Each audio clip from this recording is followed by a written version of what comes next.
BRS పార్టీలో పాపాలు చేసి బీజేపీలో పోగానే ఈటరాజేందర్ ఏమన్నా పురాణ పురుషుడు అయిపోయిందా, లేకపోతే కలియుగ దైవం అయిపోయిందా? మల్కాజిగిరి నియోజకవర్గం తర్వాత పార్లమెంట్ అయిన తర్వాత అభ్యర్థి అయిన తర్వాత ఈటరాజేందర్ గారు ఇప్పుడు పార్లమెంట్లో మల్కాజిగిరి సంబంధించి మాట్లాడిండా? పొద్దున్న లోగానే పంచాయతీలు సాయంత్రం వరకు.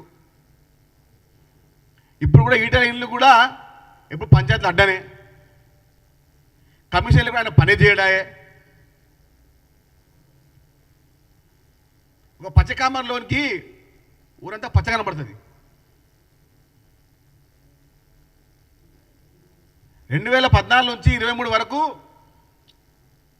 అక్కడ ఈటరాజేందర్ ఆ తర్వాత హరీష్ రావు వీళ్ళిద్దరికి పచ్చకామర్లు వచ్చిన తర్వాత తాము చేసిన పని అంతా మేమే చేసామనుకుంటున్నారు వాళ్ళు.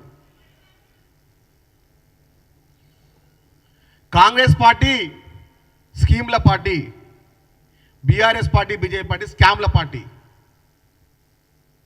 మీరు కమిషన్ల కోసం ఉన్న పార్టీ బీఆర్ఎస్ పార్టీ.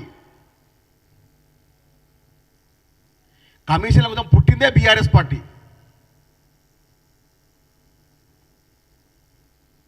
ఏ విధంగా వచ్చినాయి?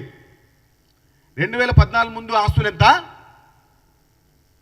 2014 ఆస్తులు ఎంత? ఈ ఇద్దరిది